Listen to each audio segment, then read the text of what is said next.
Tiago, capítulo 2. Durante essa semana, os irmãos orem por essas pessoas que vão ser batizadas, a Lara, o Felipe e o José. Bem? Esses três irmãos. Tiago, capítulo 2, nós temos a direção de alguns assuntos. E os três assuntos que se apresentam aqui em Tiago, capítulo 2, o primeiro é sobre discriminação, ou seja, acepção de pessoas. O segundo assunto é sobre obediência e hipocrisia. E o terceiro assunto é sobre fé e obras. Nós já estudamos hoje pela manhã, tivemos uma direção nesse texto sobre discriminação. Discriminação é um assunto que é muito importante na igreja também, porque o cerne do cristianismo não é discriminação, mas é aceitação. Nós aceitamos as pessoas. Portanto, aquele tipo de pergunta: na sua igreja pode? A gente cansa de responder isso daí, mas sempre querem achar alguma coisa de que a igreja é discriminatória. Na igreja pode qualquer pessoa que vai sentar e ouvir o estudo sem dar trabalho para ninguém. Assim como numa praça pública. Qualquer pessoa pode sentar num banco de praça pública, desde que não dê trabalho para ninguém. Como em vários lugares, você pode entrar naquele lugar, usufruir de uma mesa que não é sua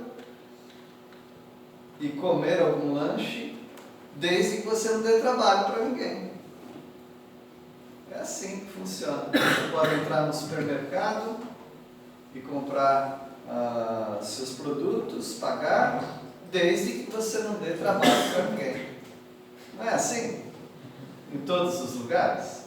Então, na sua igreja pode entrar? Claro que pode. Todas as pessoas, nessa condição, sim. Todos podem sentar aí, ouvir o estudo da palavra de Deus. Então, a discriminação, ou a falta de discriminação, ela não isenta a ordem. Nós não discriminamos ninguém, mas também ninguém pode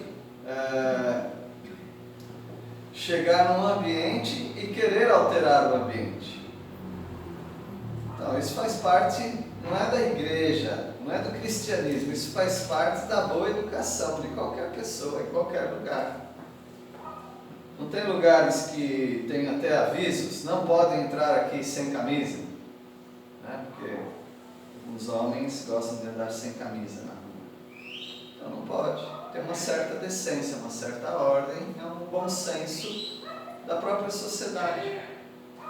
Então nós não fazemos discriminação, porém, pode ser que no coração as pessoas façam.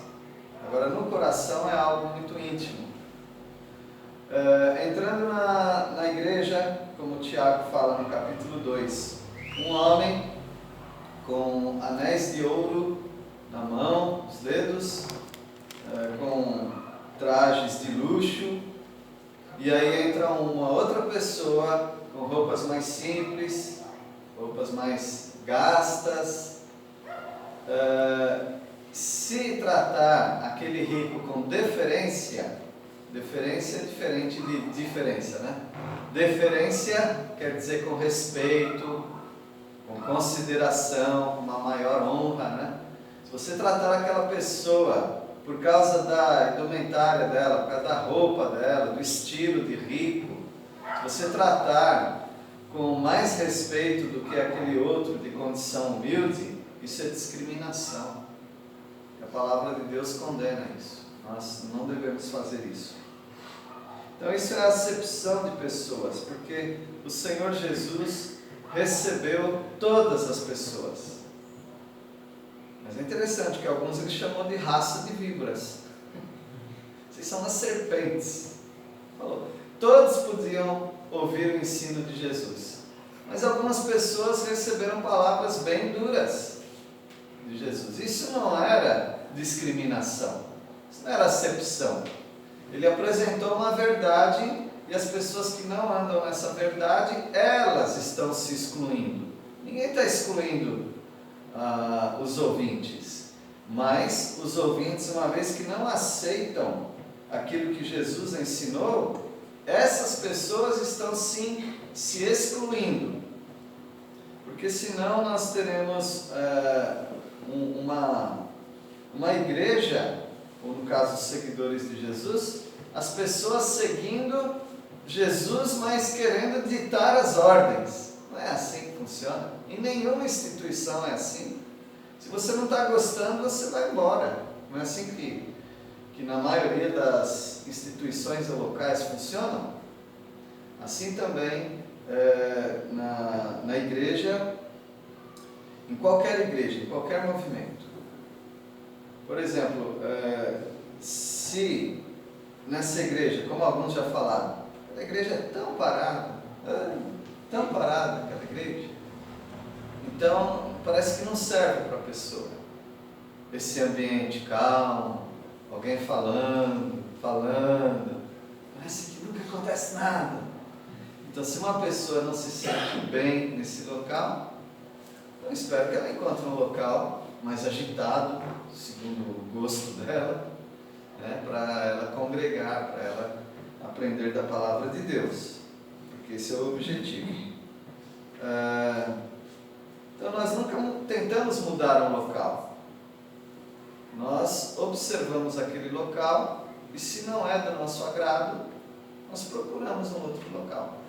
Funciona assim. Mas então não existe acusação para essa igreja. Vocês não aceitam todas as pessoas. Aceitamos todas as pessoas de acordo com aquele bom senso já explicado. Como Tiago está falando, que nós não devemos fazer distinção das pessoas, porque senão nós vamos nos tornar juízes dessas pessoas. E não é assim. Aí ele dá uma beliscada até nessa deferência que faziam, nesse tratar com mais honra e mais respeito os ricos, porque são ricos.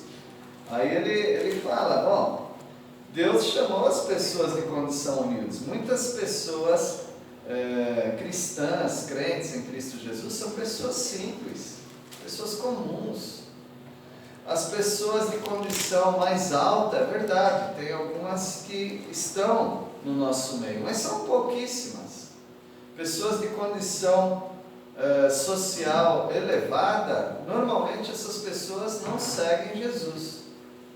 Não sou eu que estou falando, é uma observação nossa, mas o próprio Jesus já falou isso.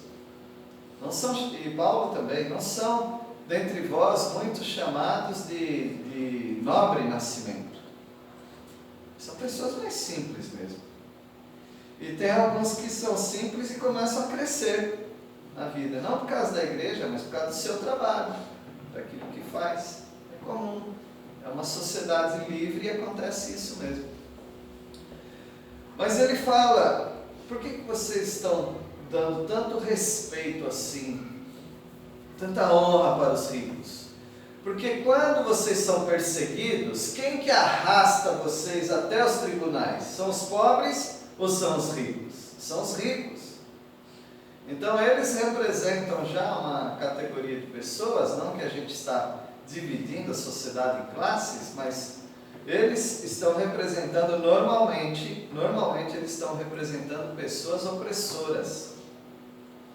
E na igreja a gente foge desse assunto de falar de classe, de categoria opressora, classe oprimida. Não existe isso. Aqui na igreja nós todos estamos debaixo daquele que merece toda a honra e toda a glória.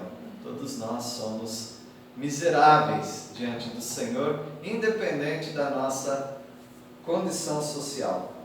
Esse foi o direcionamento sobre discrição. Espero ter ajudado os irmãos. Qualquer dúvida sobre esse assunto também procure a liderança, procure pessoas que tenham um entendimento sobre esse assunto e a mim mesmo, caso queira.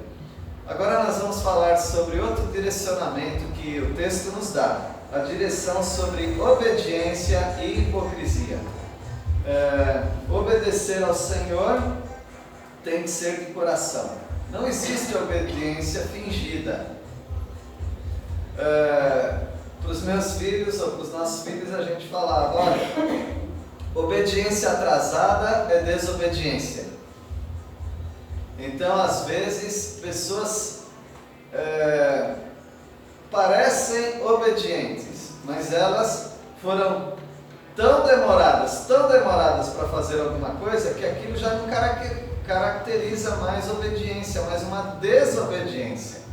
Porque certas coisas você tem que fazer num determinado momento. Passou aquele timing, Passou aquele tempo, já não serve mais, já é uma desobediência, mesmo que você faça. Então a obediência sempre é com sinceridade de coração. Obediência para com a palavra de Deus, para com o seu Deus, o seu Senhor. Agora existe algo chamado hipocrisia. Hipocrisia é um fingimento. Hipocrisia é uma maneira da pessoa se sair bem num assunto, mas na verdade ela não foi sincera. Ela foi hipócrita. A palavra hipócrisis, no grego, quer dizer máscara. Então, todos vocês já viram aquele desenho de uma máscara, uma máscara dando um sorriso, uma máscara tristezinha, Então aquilo era hipócritas, ou a máscara. Os atores, eles usavam aquelas máscaras para representar sua personagem. E quando nós aplicamos isso para o nosso dia a dia, uma pessoa hipócrita é uma pessoa fingida, é uma pessoa que é uma coisa, mas ela está mostrando outra, uma máscara. E quando nós fazemos isso com as pessoas, nem sempre as pessoas percebem. Às vezes demora um pouco para perceber, mas Deus, Ele sabe da intenção do nosso coração. Por exemplo, hoje, Deus sabe se cada um de nós que estamos aqui, estamos adorando a Deus verdadeiramente, ou se nós estamos sendo fingidos, hipócritas, usando uma máscara de santidade, uma máscara de obediência, uma máscara de tolerância, mas talvez nós não sejamos nem uma dessas coisas. Talvez estejamos sendo hoje, ou nesses dias, desobedientes, não estamos sendo puros, estamos sendo irritados.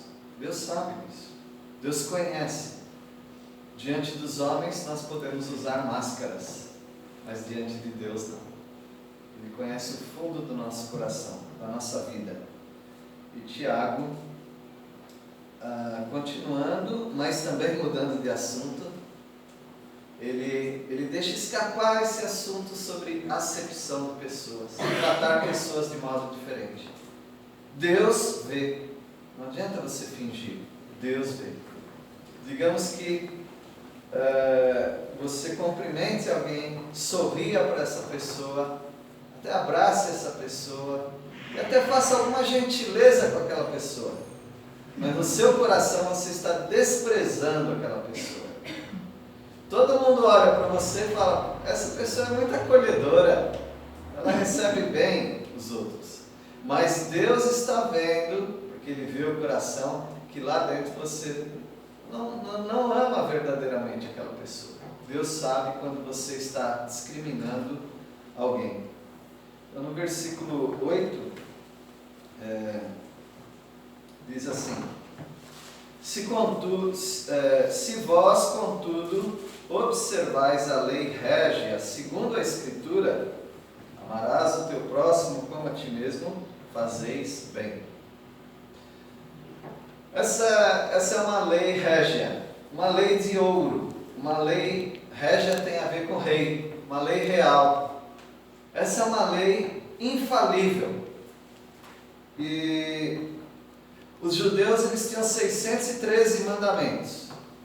Mas se diminuísse esses mandamentos, para resumi-los, os 10 mandamentos seriam suficientes para eles saberem como se relacionar com Deus e com os homens. Se resumisse mais ainda, chegaríamos à lei régia, a lei que o Senhor Jesus nos falou, e até Moisés também. Amarás o teu próximo. De que maneira?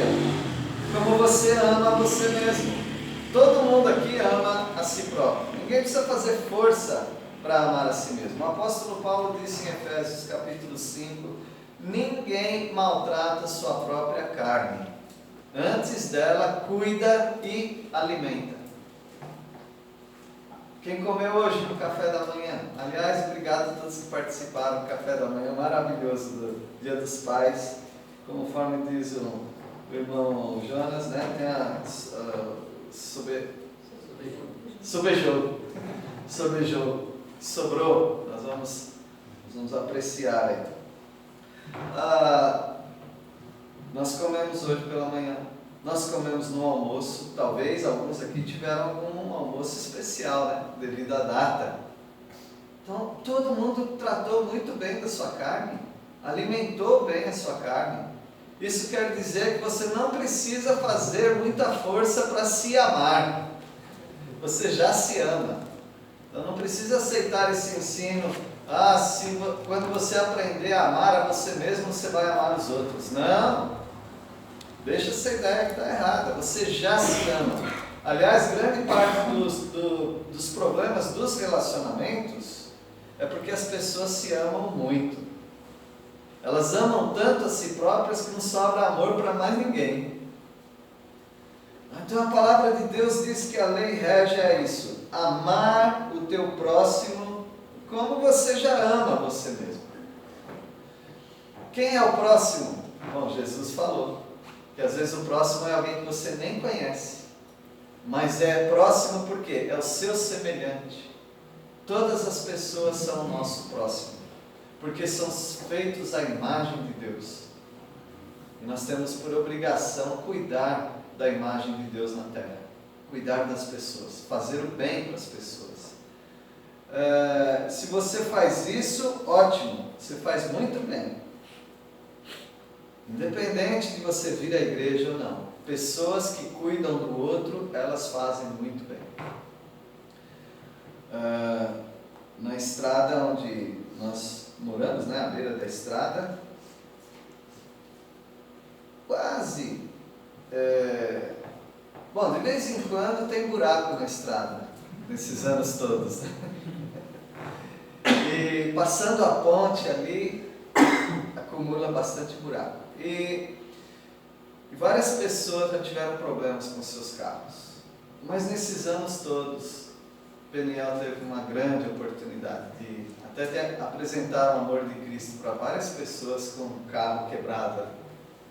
Então sempre pessoas trocando pneu, ajudando a trocar pneu dos outros, socorrendo. Isso foi sempre muito bom. Porque se você estivesse na estrada e o pneu do seu carro furasse, e você tivesse ali alguma dificuldade, ou falta de luz, ou falta de macaco, falta até de pneu, de step, você ia agradecer muito se alguém te ajudasse, não é verdade? E você nunca sabe quando você precisa de ajuda. Qualquer pessoa que te ajudar, você vai ficar muito grato, independente da fé religiosa dessa pessoa. Assim, o ajudar o próximo não é só cristão, é humano. Qualquer pessoa faz isso. Mas muito mais nós que somos crentes em Cristo Jesus. Nós somos pessoas solícitas. Nós sempre estamos prontos para ajudar alguém. E nem sempre nós falamos, né? E nem devemos proclamar: hoje eu ajudei alguém. Hoje eu fiz tantas boas obras. Nós não fazemos isso, porque Jesus também ensinou que o que uma mão sua faz, a outra não deve nem saber.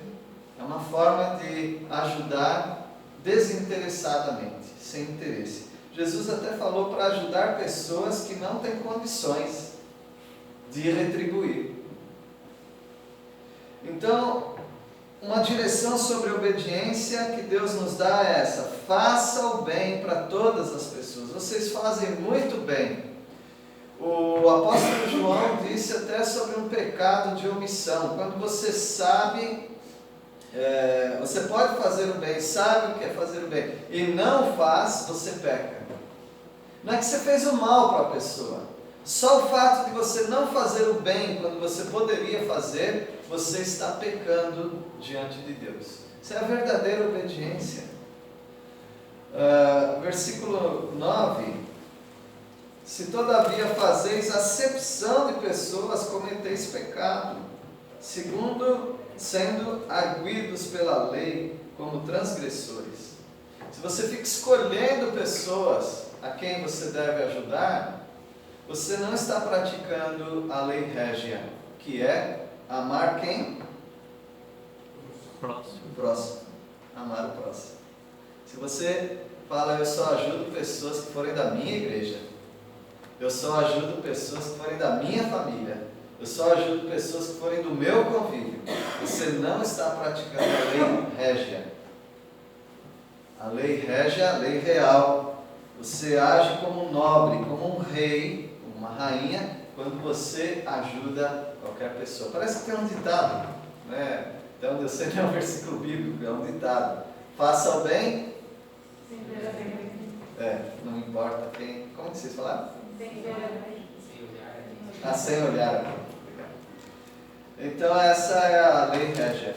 Faça o bem para as pessoas. O que as pessoas estão precisando? É isso? É um socorro? É um empurrão? É um freio? O que as pessoas estão precisando? É uma roupa? É o que elas estão precisando? Com certeza muitos precisam de uma palavra de evangelização. Cristo Jesus é o Salvador.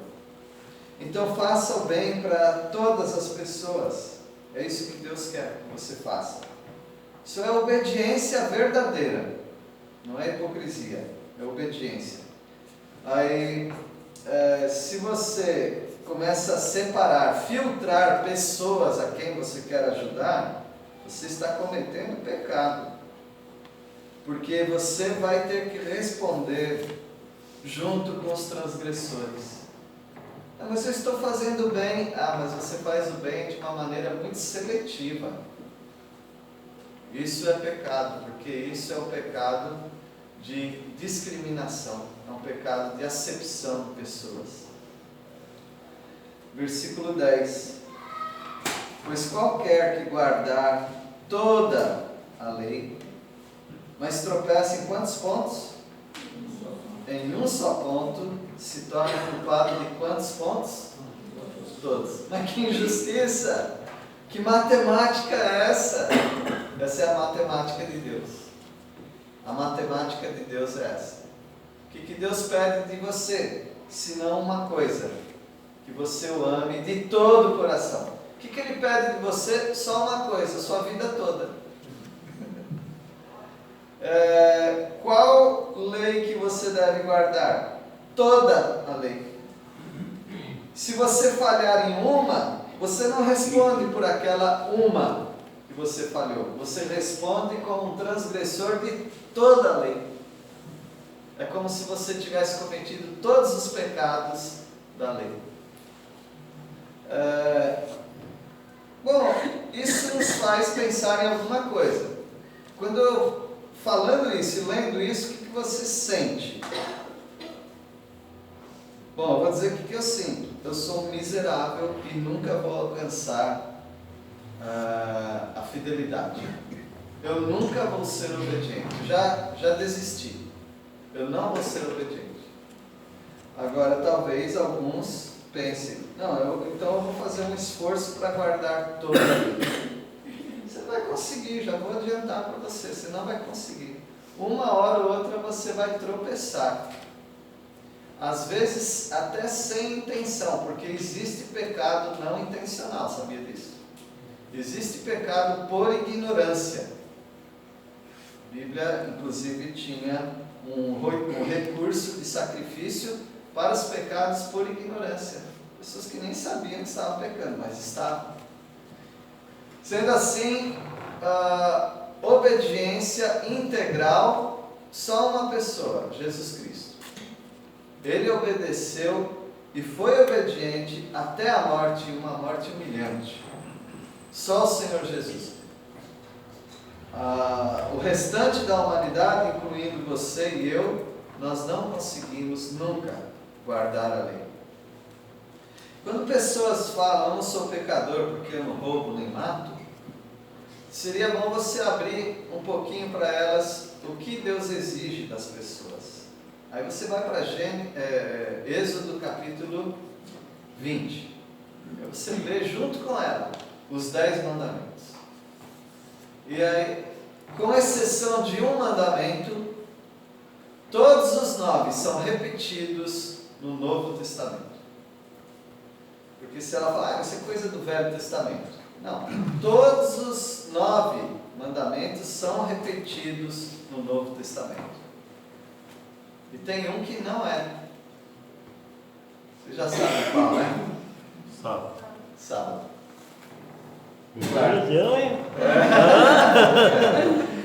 O guardar o sábado. Tem algum movimento que é esse mandamento que interessa, mas é esse que Jesus nunca falou. Todas as vezes que Jesus falou do sábado foi para criticar quem estava guardando o sábado. Então os 9 mandamentos são repetidos no Novo Testamento. E aí quando a gente vai navegando com a pessoa nesse mar aí dos 10 ou dos 9 mandamentos, nós descobrimos que nós não conseguimos guardar. A gente consegue um aqui, mas vai escapa outro. É igual pegar pintinho. Já viu como que é? Você vai atrás, você pega um, outro fugiu.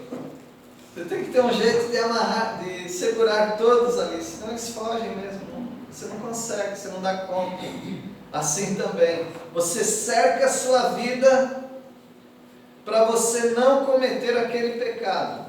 E às vezes você é tão fiel em tentar não cair naquele pecado que você omite outras coisas tão importantes na sua vida. É o jovem que ele fala, eu quero amar a Deus acima de todas as coisas. E aí ele começa, talvez, a frequentar a igreja, a participar de estudos, de reunião dos jovens, a purificar sua vida de muitas coisas. Só que ele vai esquecendo dos pais dele. E aí às vezes os pais pedem para ele fazer uma coisa que bate no mesmo horário que é o horário da igreja, que é o horário de fazer alguma coisa para Deus, vamos dizer assim. E ele começa a maltratar os pais, porque eles estão atrapalhando o projeto de vida dele, que é agradar a Deus acima de todas as coisas. E se ele faz isso, ele quebrou um mandamento? Qual o mandamento? Honrar pai e mãe. Primeiro mandamento com promessa. Você quis tanto amar a Deus que você acabou maltratando seus pais. Notaram como nós somos enganosos? Como nós nos enganamos? Às vezes ele pensa, bom, a palavra de Deus diz para não fazer imagem de escultura. Ele é tão fiel nesse assunto de não ter imagem que ele começa a agir com falta de amor para com pessoas que adoram ídolos e reverenciam imagens. E aí ele está cometendo um pecado. Nós já falamos aqui sobre maltratar as pessoas, não cumprir a lei régia. Ou seja, não tem jeito. Não tem jeito. Você não consegue cumprir os mandamentos. Ponto final.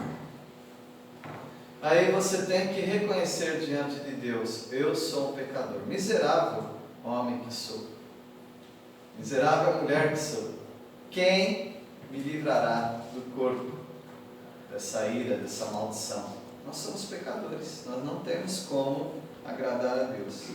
Então ele não está dizendo que você vai conseguir, ele está mostrando o fato que uma pessoa que guarda toda a lei, não guarda, né? Pensa que guarda toda a lei, mas tropeça num ponto da lei, então ele é culpado de todos os pontos da lei que ele não cumpriu. Nadou, terminou na praia. E é assim que tem sido a vida daquele que tenta enganar a si mesmo com a obediência. Nós não somos obedientes. Não somos. Nós somos um pouco obedientes. Talvez nós estamos acima da média comparado com algumas pessoas, só isso. Mas não faz diferença na questão de integralidade, ou seja, nós não conseguimos cumprir a lei de Deus de modo integral. Bom, e é por isso que nós estamos aqui, talvez, né? Senão nós estaríamos no céu já, diante de Deus. Mas nós somos pecadores. E aqueles que creem em Cristo Jesus ainda podem dizer isso. Sou um pecador resgatado por Cristo Jesus. Mas ainda sou um pecador. Versículo 11. Portanto, aquele que disse, não adulterarás, também ordenou, não matarás.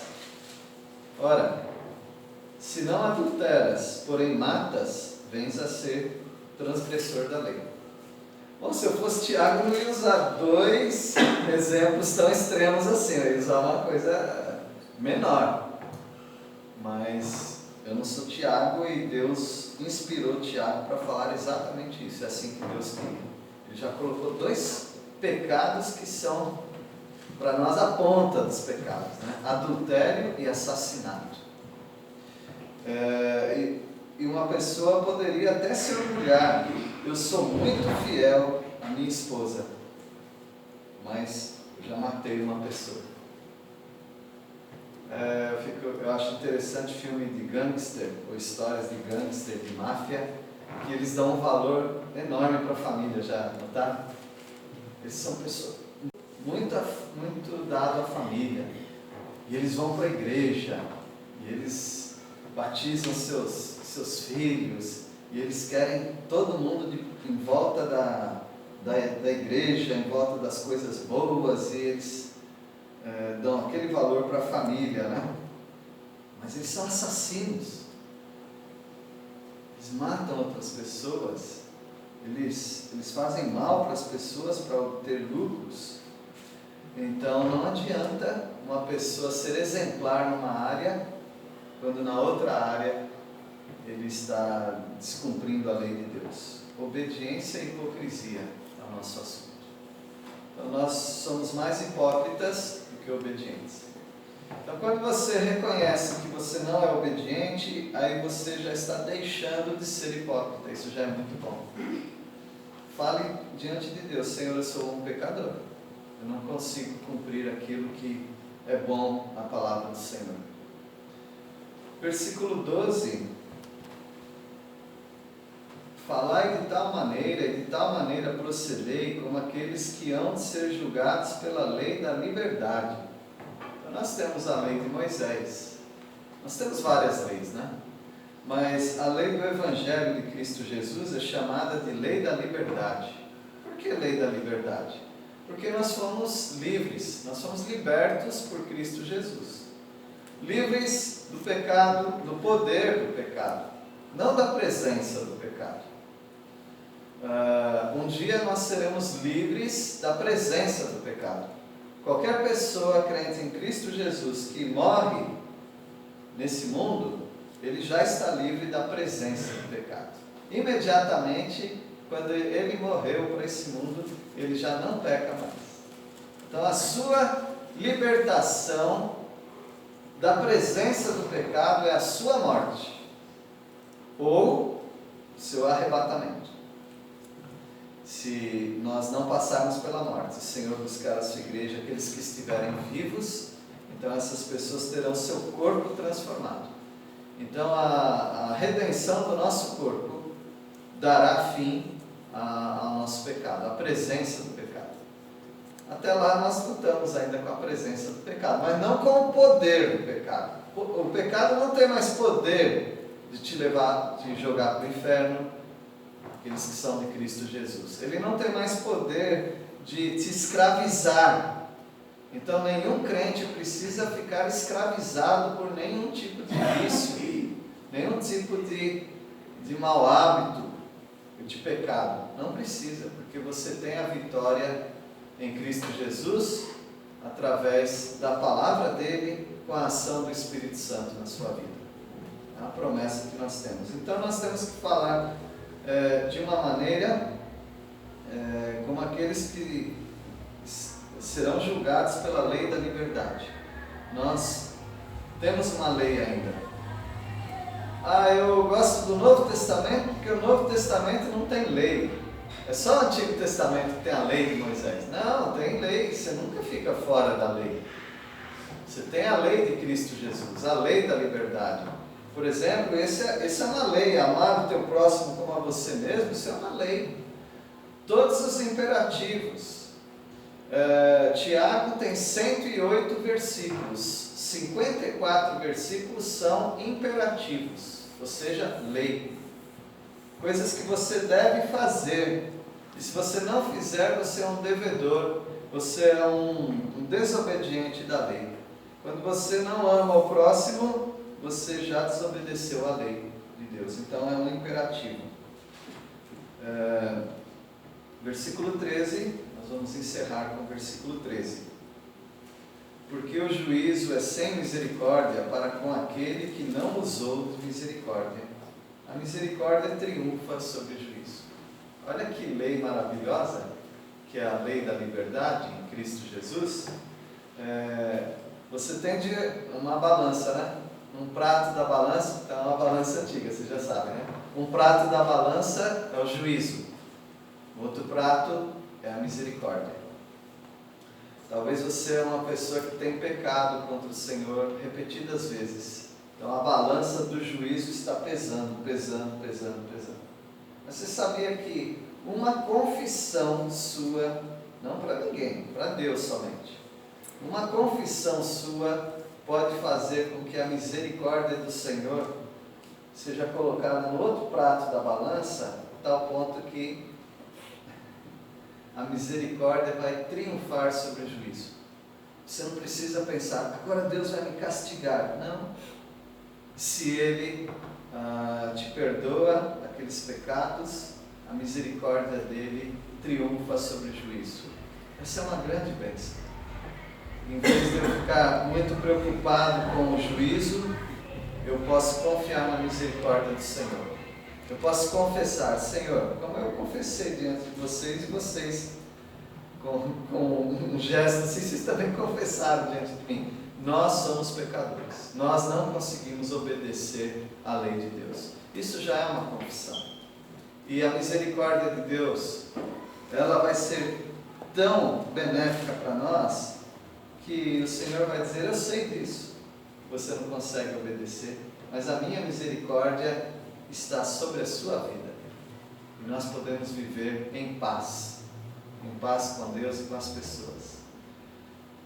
Meus irmãos, é tudo uma questão de humildade, de reconhecimento, obediência e hipocrisia.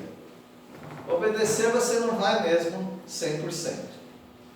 Resta saber se você vai continuar com a hipocrisia, dizendo, eu sou obediente. Se você não continuar com essa hipocrisia, reconhecer diante de Deus, Senhor, eu não consigo cumprir toda a Tua palavra. Então, isso já mostra que você não é hipócrita, que você está sendo sincero. Não consegue obedecer, mas está sendo sincero. Que Deus abençoe a vida de vocês. Vocês lembram da parábola que Jesus contou do credor incompassivo? Lembram? Vamos tentar reproduzir? Então cada um conta um pedacinho da história, tá bom? Do credor incompassivo. Passou Jesus a falar com ele sobre parábolas. Eu falei uma parte. Você ficou com a parte fácil. Juninho, você lembra como começa? Agora deu um branco. Tinha alguém que devia, Isso. teve a sua dívida perdoada. Tá bom, então vamos começar aí. Era uma vez alguém que devia uma quantia exorbitante, muito grande, e ele não conseguia pagar. E aí, Vandão, você lembra mais alguma coisa? Também não?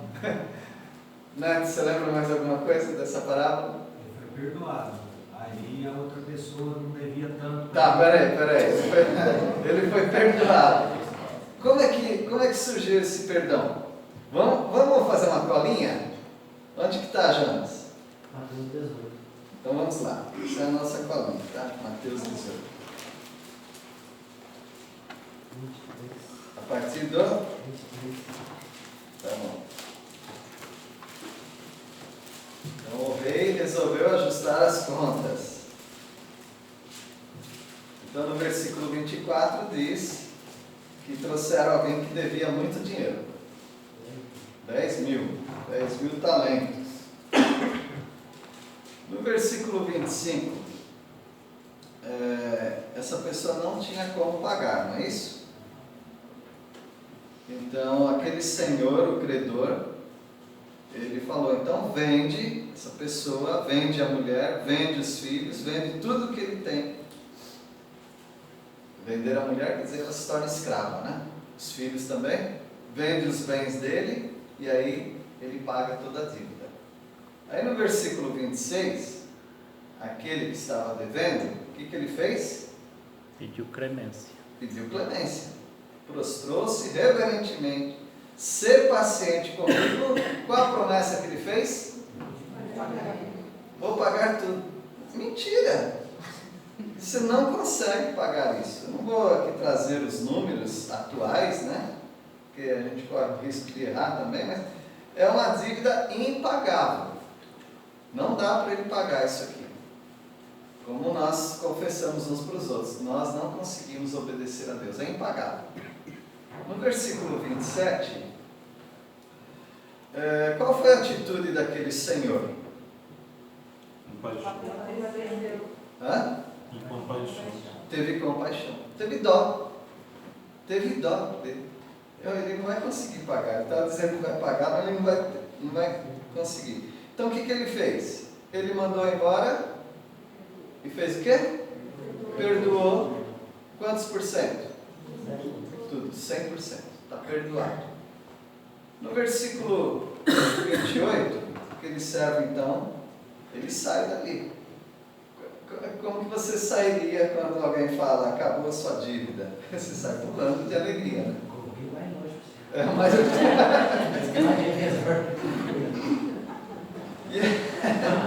e aí, só que ele encontra alguém, conservo, né? Que devia para ele 100 denários. Uma quantia muito inferior, né? Parece que 100 dias de trabalho. E ele devia aquilo. Qual foi a atitude dele quando ele encontrou o devedor dele? Pegou ele pelo pescoço. Pegou pelo pescoço e falou o quê? Paga o que me deve. Paga o que me deve. Né? Agora, versículo 29, esse conservo, ele não teve a mesma atitude que ele, pouco tempo atrás. O que ele fez? Caiu aos pés e pediu clemência, ser paciente e te pagarei. Com a diferença de que talvez ele pudesse mesmo pagar, porque 100 dias de trabalho não é tão impossível pagar, não é? Aí no versículo 30, esse que agora é o novo credor, né, o credor, ele topou? Não quis. E aí ele lançou na prisão até que saudasse a dívida. Não sei como é que funcionava isso aqui, mas ele teve o poder de colocá-lo na prisão para ele pagar a dívida. Talvez confiscando os bens, talvez pegando a esposa dele, os filhos, para serem trabalhar para ele, até que a dívida fosse salva. Talvez isso. Agora, alguém viu essa atitude? Sim. Quem que viu? Os companheiros. Eles viram o que aconteceu. E qual foi a atitude deles? Qual foi o sentimento deles? Não, patrão. Eles se entristeceram. Eles ficaram muito tristes com aquilo, de ver aquilo. Porque eles sabiam o contexto todo da história. E o que eles fizeram? Dedaram. Eles foram falar para o Senhor. Ele primeiro, o que aconteceu. Aquele Senhor, então, ele chamou e ele deu um adjetivo para esse servo. Qual foi o adjetivo que ele usou? Malvado. Você é malvado. Por quê? Porque eu perdoei aquela dívida. Por que eu perdoei? Porque você me suplicou. Aí ele faz uma pergunta que já tem resposta, né? Você não deveria fazer a mesma coisa, se compadecer daquele que devia, como eu me compadeci de você? E qual foi o sentimento desse senhor? Ficou com raiva, se indignou e ele entregou para quem? Os homens da lei, os carcereiros, os verdugos. Por quanto tempo? Ou seja, para sempre. Assim também meu Pai Celeste vos fará, se do íntimo não perdoardes cada um o seu irmão. Uma ilustração muito forte para nós, no sentido de que nós não podíamos pagar a dívida. E se o Senhor fosse tratar conosco segundo as nossas dívidas, nós iríamos para o inferno e lago de fogo, e lá ficaríamos para sempre, porque jamais poderíamos pagar a dívida. Mas o Senhor foi muito bom para conosco. Qualquer ofensa que alguém fizer para você é muito menos do que aquela que você cometeu para com o seu Senhor, Jesus Cristo e o Deus Pai.